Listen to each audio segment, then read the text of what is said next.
여러분 그 제라드 리히터 궁금하시죠? 일단은 제라드 리히터의 확 긁어내는 방법, 그 기법을 한번 제가 해볼게요. 그거 굉장히 재밌거든요. 제라드 리히터가 이제는 90이 넘었더라고요. 예전에 제가 파리 있을 때 60 몇 살이셨는데, 예전에 아트페어 같은데 이렇게 구경 가면은요, 앉아 계시더라고. 피약 같은 데에서. 야, 저 사람이 제라드 리히터다 막 그러고 그랬는데, 그때부터 히로인이었으니까. 자, 일단 바닥을 좀 어둡게 이렇게 한번 해볼게요. 어두운 상태에서 이 기법은 이제 일명 실크 스크린 기법인데, 이 나이프로 하기에는 너무 좀 재미가 없어요. 그리고 여기가 지금 제가 눌러가지고 여기가 쏙 들어갔거든요. 그래서 어떻게 나올지는 모르겠어요. 이제 한번 제가 이제 시범을 한번 보여드릴게요. 이 방법하고 이제 또 하나는 흐리게 하는 방법이 있는데, 흐리게 하는 방법은 이제 사진 같은 데서 보면은 핀트가 안 맞은 것처럼 그런 기법인데, 근데 그 기법도 재밌어요. 그 기법은 제가 이따가 이제 제라드 리히터가 왜 그런 기법을 쓰게 됐고 이런 거에 대해서 이제 설명을 해드리겠는데, 자, 일단은 이런 게 좀 필요해요. 이거는 이제 우리가 칠을 할 때 긁어내는 벽칠할 때 이제 그런 공업용인데, 저도 가끔씩 이렇게 긁어내는 작업을 할 때 이게 필요해 가지고 가지고 있었는데, 사실은 이거보다 더 큰 거, 긴 거, 실크 스크린 할 때 그렇게 뜨는 게 있어요. 고무로 된 거. 그거로 하면 좋은데 아무리 찾아도 못 찾겠더라고요. 그래서 일단은 제가 방법이, 여러 가지 방법이 있어요. 여기다 이렇게 묻혀 가지고 이렇게 물감을 좀 이렇게 묻힌 다음에, 이거 제가 나중에 다 쓸 수 있는 거니까 한번 이렇게 그냥 묻혀 가지고 이런 식으로 묻힌 다음에 이렇게 한번 긁어 보겠습니다. 긁을 때 이게 제가 좀 장갑을 끼고 해야 되는데, 자, 이렇게 긁었을 때, 자, 이런 느낌이 나왔죠. 그러면 반대로 지금은 이게 어두운 상태니까 여기다 좀 약간 밝은 색을 하면 어떻게 될까요? 여기서 자꾸 나이프로 깐죽대면 안 됩니다. 그냥 이 상태에서 그대로 해야 이 스크래치, 이 실크 스크린 기법이 제대로 나오는 거니까, 여기서 또 만지면은 그게 재미가 없어요. 만지지 말고 그대로 두고, 이런 기법 이렇게 하는 거는 그냥 재미 삼아서 하는 거지만, 우리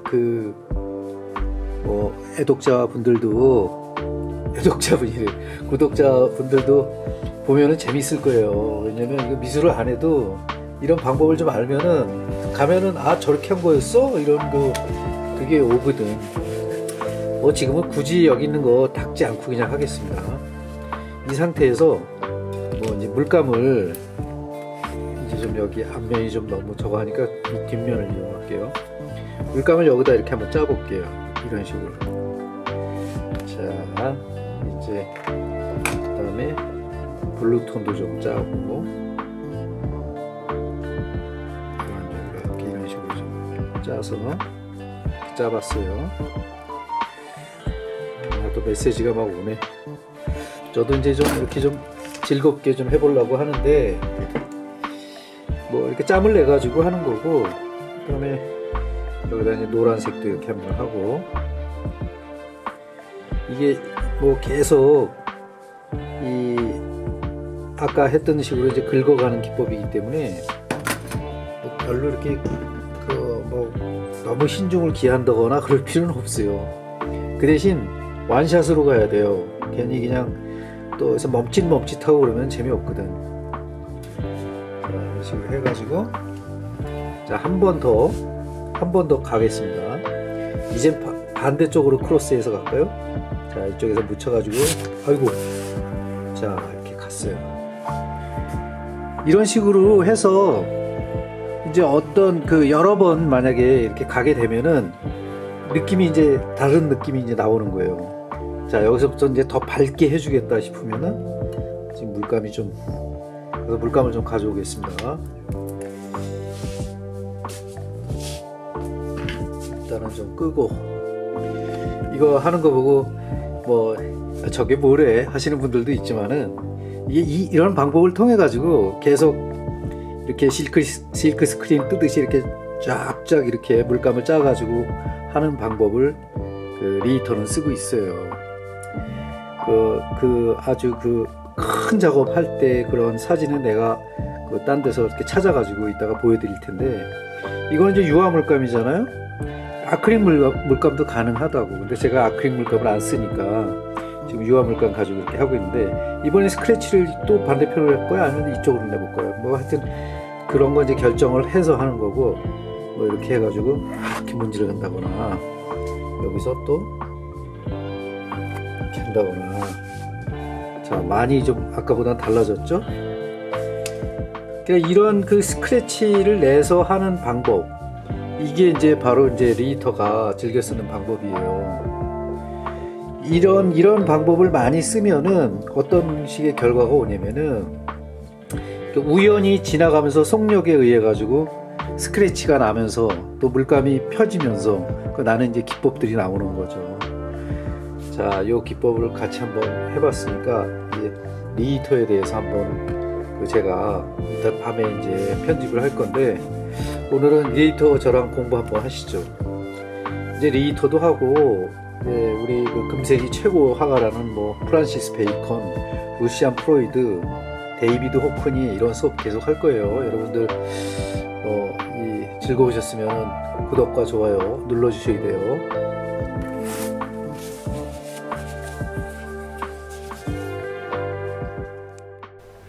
게르하르트 리히터. 우리는 이제 영어로 발음하면은 제라드 리히터 뭐 이렇게 발음도 되는데, 독일어가 좀 세잖아요. 그래서 이제 게르하르트 리히터라고 이제 말을 하는데, 이분의 간단한 양력을 보자면은 1932년 태어난 사람이에요. 그러니까 90이 넘었어요. 그리고 이제 본격적으로 이제 유명해지는 이제 동기가 이제 96년도에 베니스 비엔날레에서 그 황금 사자상을 받았어요. 그 이후로 굉장히 이제 유명해지거든요. 뭐 물론 그 전에 1995년도인가 미국 모마에서 이제 이 리히터의 작품을 매입을 하는데, 그때 매입을 한 작품은 이렇게 이미지를 흐리게 이렇게 해서 사람을 흐리게 하는 그런 방법으로 그 연작을 한 게 있었거든요. 예전에 그 서독에서 그 테러범들한테 비행기 납치 그 사건이 있었는데, 그 납치범이 하여튼 그 비행기를 납치해가지고 나중에 어디더라, 소말리아인가 어디에까지 착륙을 했었는데, 뭐 나중에 이제 뭐 그 특공대원들이 가서 인질은 다 구출했는데, 그 안에 있었던 이제 테러범들은 다 총에 맞아 죽었죠. 그리고 이제 그 인질들이 협상하려고 했던 그 감옥에 갇혀있던 그 테러범들의 우두머리들은 결국은 뭐 그 테러범들이 죽는 바람에 그 사람들도 막 목매달아 죽고 뭐 자살하고 그랬어요. 하여튼 그런 사건이 있은 다음 이후에 또 뭐 테러범들에 의해 가지고 그 정치인 중에서 좀 그 사건에 좀 연루된 유명한 정치인이 죽은 사건이 있었거든요.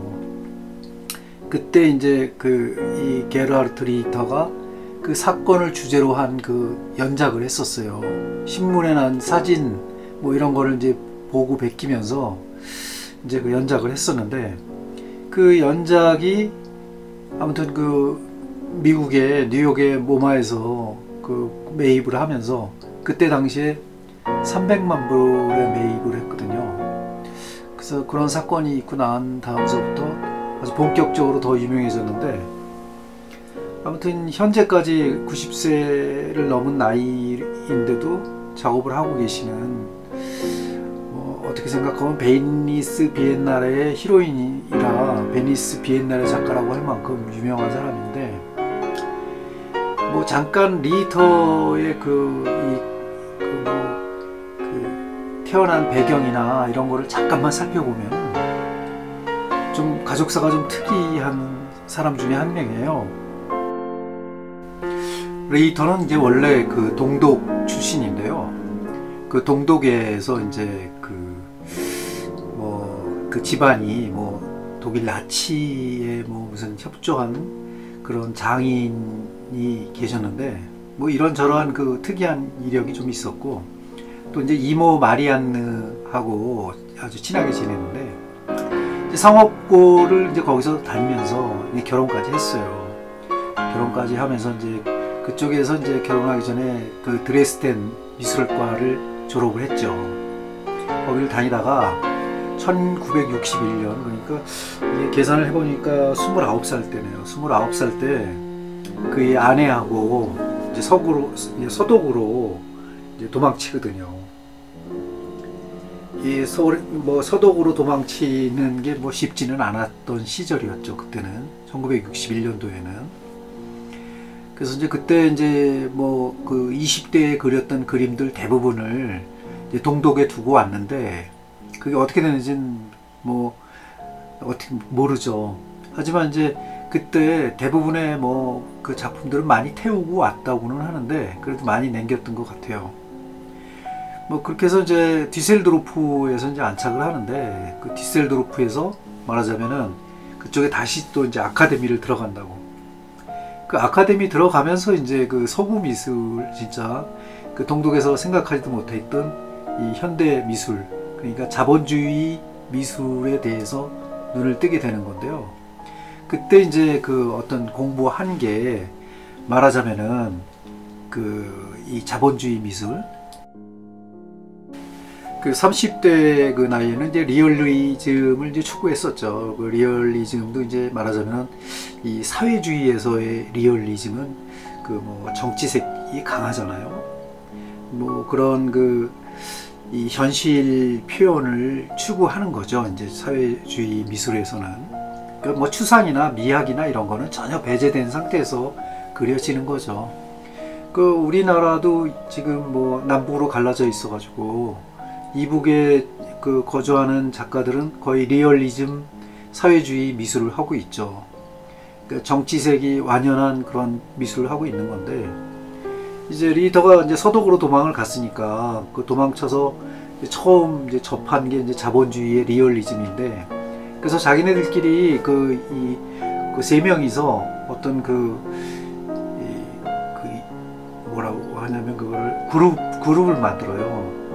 그래서 그 이름을 갖다가 자본주의 리얼리즘이다 라고 해가지고 그렇게 이제 셋이서 이제 뭐 이렇게 그룹을 만드는데, 그때 이제 유명한 사람 이제 시그마 폴케가 있고, 이제 콜라드리그, 만프레드, 쿠트너, 이렇게 이제 4명이죠. 그러니까 4명이서 이제 창시를 하는데, 그 시그마 폴케 같은 경우에는 이제 뭐 한 10여 년 전에 우리 서울에서도 전시를 했었어요. 서울에서 시그마 폴케 전시를 봤었는데, 그분도 약간 그렇게 실크 스크린이나 뭐 이런 그 비슷한 그런 그림들을 많이 이용을 하더라고요. 저도 직접 봤는데, 거기도 약간의 그 리얼리즘이 있는, 자본주의의 리얼리즘이죠. 이제 그런 게 있는 그 이제 뭐 추상 아닌 구상을 했었는데, 그 요즘 뭐 중국에도 그 자본주의 물결이 좀 들어가면서 우리나라에서도 이제 많이 그 소개가 되었던 그 이 중국 작가들 보면은 그 약간의 그 자본주의 리얼리즘이란 말이에요. 그것도 약간 사회주의를 비꼰다거나 뭐 이러는 게 많죠. 뭐 사진을 보고 그리는 거는 더 많고, 뭐 모택동이나 뭐 이런 그림도 많고, 이제 그런 걸 이제 하다가 이제 자본주의하고 이제 합쳐지게 되니까 약간 사회주의를 비꼬는 듯한 이제 그런 거를 갖다가 이제 그리게 되는 게 자본주의 리얼리즘이라고 하죠.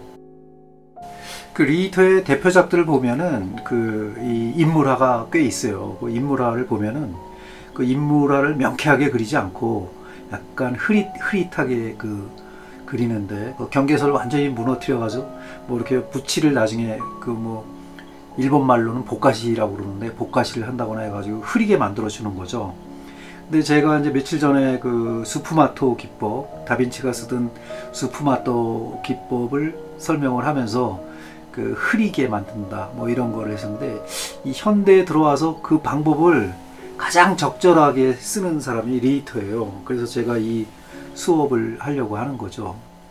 근데 이제 이분이 이제 그 인물이라든가 이런 거를 이렇게 흐리게 하는 이유가 있는데, 그 이유가 뭐냐면은 그 사진 이미지라는 거는 사진을 찍는 사람이나 사진을 쓰는 사람들 입장에서는 그 어떤 목적이 있다고, 잘 나오게 한다거나 뭐 뭔가 있어 보이게 뭐 그렇게 하려고 노력하는 그 뭐가 있다고요. 하여튼 잘 찍히는 거를 원하잖아요. 그래서 원래 흐리게 나온 거 이런 건 다 버리죠, 오히려. 근데 이제 이 리터는 어떤 식의 생각을 가지고 있냐면은, 그 원래 그 목적이 있는 그 사진을 갖다가 뭐 그거를 완전히 흐리게 뭐 그 재탄생 시켜가지고 마치 오히려 뭐가 있는 듯한, 그 다음에 궁금증을 자아내게 한다거나 뭐 이런 거를 갖다가 이제 모티브로 삼고 있는 거예요. 그래서 그런 거를 갖다가 착안해서 이제 뭐 이미지를 흐리게 한다거나 이제 이런 작업한 예가 참 많은데, 뭐 특히 이제 계단을 내려오는 누드라든가, 그 다음에 그 누워있는 얼굴 그런 모습, 그 다음에 뭐 이 사람의 뒷모습 같은 거, 그 다음에 촛불 뭐 이런 거를 통해 가지고 그런 그 표현을 많이 하고요. 때에 따라서는 그 성화, 그리고 아니면 이제 역사에 나오는 그 어떤 대관식 비슷한 그런 걸 뭐라 그러죠? 기록화 같은 데에서 이제 뭐 따오기도 하고 하면서 이제 그런 작업들을 많이 하는데, 일단 제가 이제 오늘 그 장례로 뭐 이렇게 같이 연습이 된다. 그 해봤던 우리가 이 실크 스크린 기법처럼 아까 막대기 넓은 거로 확 그어가지고 하는 기법이 있었잖아요. 그런 어떤 추상 그런 표현 방식을 갖다가 제가 오늘은 좀 설명을 드리려고 하는데, 이 양반이 이제 동독에서 탈출을 했기 때문에 동독에서는 뭐 추상에 대해서는 거의 뭐 그쪽은 볼모지대니까 그 서독으로 넘어오면서 그 새로운 추상에 대해서 관심이 많을 거 아니에요. 이제 그렇게 하면서 공부하다 보니까 그 당시에는 추상이 또 그 시들시들해질 때예요. 근데 이제 이 리터 같은 경우에는 저 추상에다가 내가 어떤 행위를 하고 어떤 새로운 방법을 쓰면서 또 새로운 어떤 추상을 만들어낼 수 있지 않을까 하는 그런 착안을 한 거예요. 그런 거는 이제 마치 이제 그 인물상을 흐리게 한다거나 그런 거에서 이제 약간 힌트도 얻은 거지만은, 이제 그럴 때 어떤 우연이 또 나타나는 우연성이라든가, 그러니까 뭐 마치 목적을 향해서 가는 그런 그림을 그리는 걸 별로 안 좋아했거든요, 이 사람이. 하지만 그것도 역설적이게 결국은 또 하나의 목적이 생긴단 말이에요. 그래서 이제 이 사람이 이제 생각하는 바가 이제 뭐 어떤 인터뷰 같은데 이런 데 보면은 그 내용이, 저도 좀 읽어봤는데 재밌는 내용이 좀 있더라고요. 주로 이제 내가 가장 싫어하는 사람들은 정치인이다, 그리고 큐레이터다, 뭐 그러면서 이제 그런 얘기를 하는데, 원래 이 사람이 좀 과묵한 성격인데도 불구하고 이 어떤 이렇게 자기의 어떤 그림을 설명하고 이런 데에 대해서는 또 망설임이 없어요. 그래서 이런 우연히 나타나는 어떤 우연성이라든가 이런 데서 마치 우리가 꼭 찾아내야 할 이미지라든가 이런 거를 가려버리는 이런 행위를 통해 가지고 뭔가 더 궁금증을 자아내게 하는 그런 스타일의 그런 방법을 쓰는 거죠, 말하자면은. 그래서 이제 뭐 물감을 갖다가 잔뜩 뿌려놓고 이 커다란 이제 실크 스크린 막대기를 이용해 가지고 쭉 잡아당기거나 뭐 옆으로 쭉 밀고 다닌다거나 뭐 그런 작업을 하게 되는데, 그 작업에 대해 가지고 이제 아까 이제 제가 보여드린 게 이제 그런 작업이죠. 리터가 정치인을 싫어하는 거는 이제 뭐 여러 번 얘기를 했으니까, 정치인이 왜 싫으냐 뭐 이런 뭐 질문을, 뭐 그건 자기 저거니까 뭐 그럴 필요는 없겠지만은, 하여튼 이 흔하지 않은 특별한 거 이런 거는 굉장히 싫어했던 것 같아요. 그래서 아주 흔하고 우리가 뭐 그냥 이렇게 관심을 갖지 않는 것들, 뭐 이런 거에 대한 오히려 관심이 더 많은 거예요. 그래서 뭐 어떤 자기는 자기 작품이 전혀 사회생활에 비판적이지 않다 이런 얘기를 하는 사람이거든요. 이 사람이. 그러니까 이 양반의 그림은 이런 거예요. 그냥 많은 생각이 필요 없는 그림이다. 그래서 좋은 거다. 이렇게 얘기를 하는 거예요. 이제 그런 식의 어떤 그림을 그리는 요새 현대 작가들이 리히터의 영향을 많이 받아가지고 그냥 뭐 아무 생각 없이 막 그려대는 그런 작가들이 이제 많이 생기게 된 동기가 사실은 리히터 때문에 그러거든요. 그래서 이제 이 양반은 이 사진을 보고도 그리지만은 하여튼 가만히 앉아가지고 그냥 몰두하는 그런 작업들, 그냥 닥치고 작업만 하는 거예요. 예술은 그냥 만드는 것에 그냥 목적을 두고 그냥 뭐 여러 가지 정치라든가 뭐 이런 거에 대한 배제된 상태에서 스스로 이제 뭐 자기 혼자 그렇게 이제 거기에 빠져가지고 그리는 그런 거에 대해서 굉장히 선호한 작가로 이제 자기를 생각하는 거죠. 인터뷰한 내용들 중에 또 하나 특이한 거는 이 정치색이 들어있는 작품들은 결국은 예술이 아니다 라고 그냥 확실히 얘기하거든요, 이 사람은.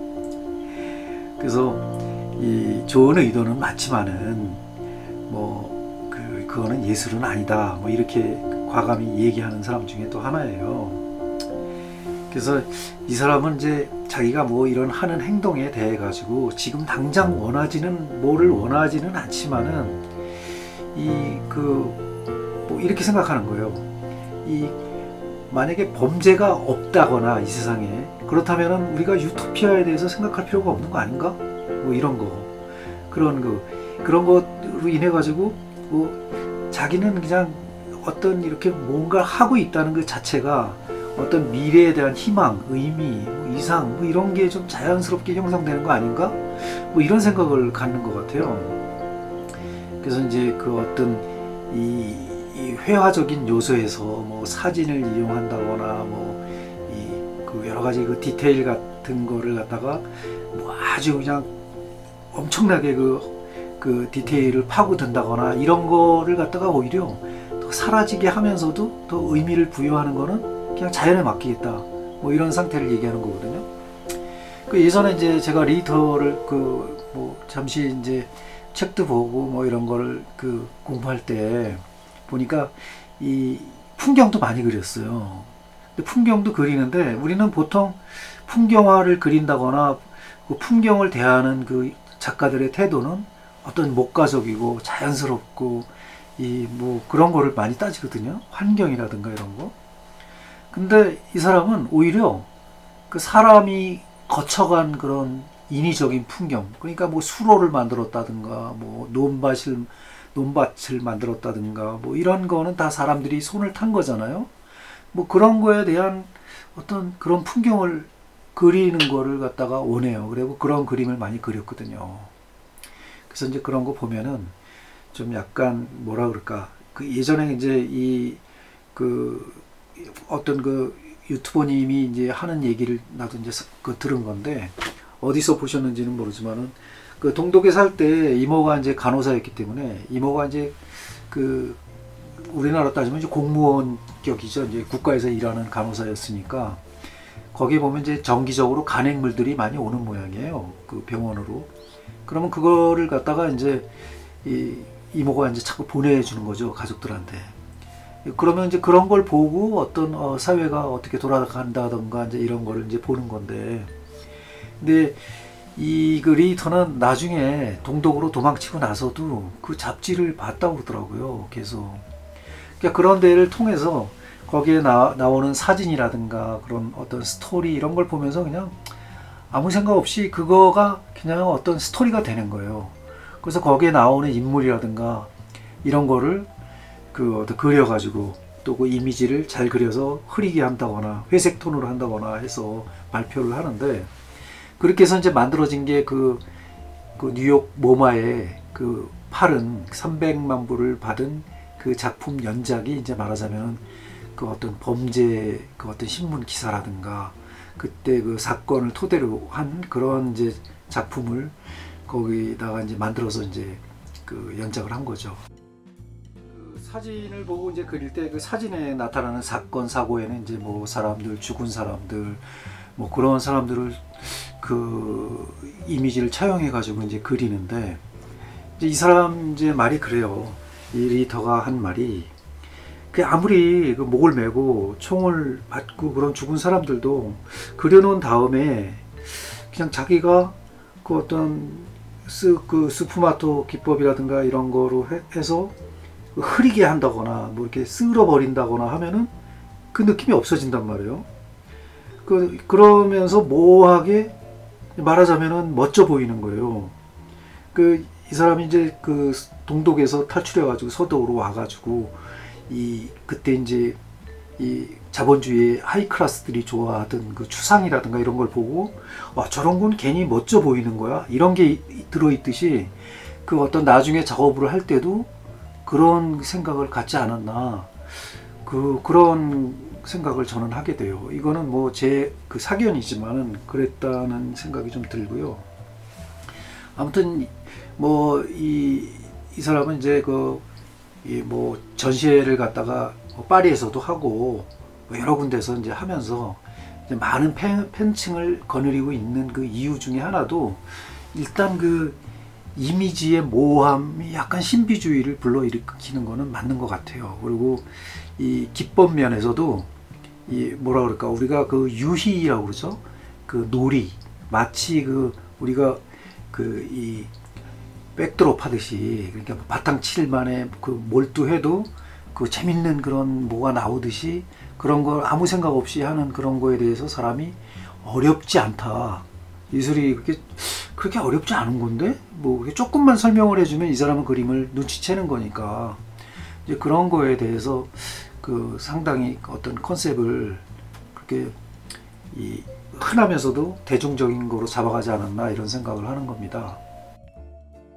아무튼 뭐 이렇게 유명한 사람들도 뭐 그 사람은 그 아무리 유명해져도 두 가지의 양면성이 있습니다. 그게 뭐냐면은 한편으로 굉장히 좋아하면서도 한편으로는 또 싫어하는 게 있습니다. 그런 건 뭐냐면 대중도 마찬가지인데요. 너무나 이 사람 작품을 좋아하는 사람도 있지만 너무나 또 싫어하는 사람도 있어요. 한 예로 퀼린 대성당이 2차 세계대전 때 그 폭발을 당하잖아요. 그래서 창문이 다 사라졌다고. 그래서 이제 퀼린 대성당에 이제 말하자면 그 유리창을 다시 해야 되는데 그게 스테인드 글라스잖아요. 그 스테인드 글라스라는 거는 뭐냐면은 이 유리를 잘라가지고 그거를 이제 뭐 거기다 뭐 그림을 그린다거나, 그건 이제 비네그르라고 해가지고 식초를 탄 안료가 있어요. 저도 이제 그거를 그 13개 과목 그 보자리에 다니면서 그것도 전공을 했는데, 그거가 이제 그 노트르담 대성당도 불에 타서 없어졌지만 거기 그런 데 가보면은 그 모자이크가 굉장히 화려하거든요. 근데 그게 2차 세계대전 때 그 불이 탔으니까 뭐 그걸 다시 만들자 해가지고 이제 다시 만들게 되는데, 두 파로 뭐 나눠지죠. 그냥 성스러운 거로 하자, 또 한편으로는 그 현대에 맞춰서 하자, 이렇게 뭐 시작한 그 논쟁이 나중에 결국은 리히터 거를 하게 됐다고. 근데 리히터를 하게 됐는데 리히터가 이렇게 그 모자이크 형식으로 색깔 그 차트식으로 확 나눠놓은 그런 이 어떤 작품들이 있어요. 그거를 이제 모티브로 해가지고 이제 그 제작을 했는데, 다 완성하고 나서도 이제 두 부류로 나눠지는 거죠. 좋다, 뭐 멋있다, 현대에 맞는다, 뭐 이런 사람들이 있는 반면에, 또 어떤 성직자나 이런 사람들은 저게 뭐냐, 저거는 뭐 이슬람 문화와 같지 않느냐, 뭐 막 별의별 그 나쁜 소리를 이제 다 쏟아내게 되는데, 그럼에도 불구하고 이제 워낙 또 유명한 사람이고, 이 스테인드 글라스라는 게 사실 빛이 들어오면은 그 어떤 그 빛의 각도에 따라 가지고 굉장히 화려해지기도 하고, 빛이 사라지면은 또 색깔이 나타나기도 하고 여러 가지 변화를 주거든요. 그래서 이제 특히 이제 유럽에서 독일이 그 스테인드 글라스가 굉장히 발전을 했어요. 사실은 이제 스테인드 글라스가 가장 하기 좋은 나라는 이탈리아예요. 이탈리아는 베네치아라는 그 베니스 섬이 있는데, 거기에 그 유리 그 공예가 유리를 만드는 공장들이 꽤 있거든요. 그래서 거기서 입으로 싹 그 불어가지고 그 반을 쫙 가르면은 그게 한 장의 원판이 된다고. 그걸 색색별로 만들 수가 있어요. 그 베네치아 산이 엄청 비싸요. 그 예전에 이제 제가 파리에 있을 때 그 마담 심이라고 벤룩스 그 사장님 와이프셨는데, 그분이 이제 그 스테인드 글라스를 아르 아플리케라는 공예학교에서 전공을 했거든요. 그래서 그 아틀리에 한 켠을 제가 얻어 쓰고 있었는데, 그때 정말 그 스테인드 글라스를 제가 엄청나게 많이 해봤거든요. 근데 그 스테인드 글라스가 이 정말 색이 그 햇빛에 반사되면은 정말 아름답거든요. 그래서 이 게르하르트 리터가 그 퀼른 대성당에다가 이제 그거를 설치했을 때 그 빛이 들어오는 그 모습을 보면은 정말 환상적이거든요. 그래서 그 사람 뭐 리터는 그러는 거죠. 나는 뭐 이슬람하고는 전혀 상관없다. 뭔 소리냐. 나는 기독교고, 그 다음에 뭐 그런 거에 대해서 뭐 얘기를 한다면은 나는 그거는 아니다. 뭐 그런 식으로 해서 결국에는 이제 지금 잘 설치가 돼 있죠.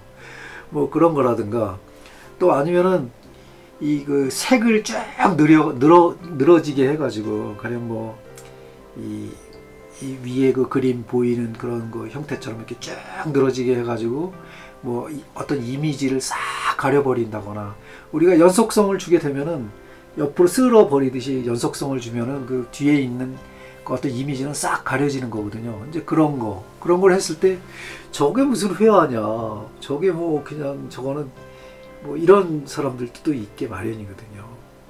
그래서 여러 가지, 그럼에도 불구하고 지금 이 뭐 독일에서 특히 이제 이 영국에서는 뭐 프란시스 베이컨, 뭐 루시안 프로이드도 이제 독일계지만은 그런 사람들이 이제 그 뭐 이 당대의 최고의 화가다 이렇게 얘기를 하면은, 이 독일에서는 이 리히터하고 그다음에 그 유명한 또 바셀리츠가 있습니다. 바셀리츠 뭐 이런 사람들이 굉장히 유명하거든요. 그래서 그런 그 지금 이제 이 현대에 가장 보편적으로 유명한 사람들의 그 면모를 좀 살펴보면은, 지금 이제 그 현대 대중들이 생각하는 어떤 패러다임을 조금은 읽을 수가 있거든요. 그래서 제가 오늘 이런 수업을 만들었습니다. 목이 너무 잠겨가지고 오늘도 마지막에 목소리가 좀 안 좋아서 굉장히 죄송하게 생각하고요. 하여튼 이렇게 하나 둘씩 그 대가들의 그림, 그 다음에 이 유명한 사람들의 그림을 이렇게 살펴보면서 이렇게 좀 수업을 계속 진행할 생각이거든요. 저는 또 특히 이제 인문화를 많이 하기 때문에 루시안 프로이드에 대한 것도 지금 생각을 하고 있고, 그래서 제가 보충적인 거를 알기 위해서 계속 지금 공부를 또 하고, 이게 제가 아무리 안다 그래도 좀 공부를 하긴 해야 되거든요. 그래서 뭐 루시안 프로이드, 그 다음에 루시안 프로이드의 절친인 프란시스 베이컨, 뭐 베이컨이 더 유명하죠. 근데 전부 다 돌아가셨죠. 뭐 지금 게르하르트 리히터는 살아 계세요. 근데 이제 뭐 32년생이니까 아직은 살아 계실만 하죠. 이제 우리나라에서 김병기 선생은 106세까지 사셨는데요. 그래서 이런 분들을 통해 가지고 우리가 지금 하고 있는 나의 미술, 나의 그림은 지금 어떠한 상태인가, 어떤 거를 생각하면서 그리는가.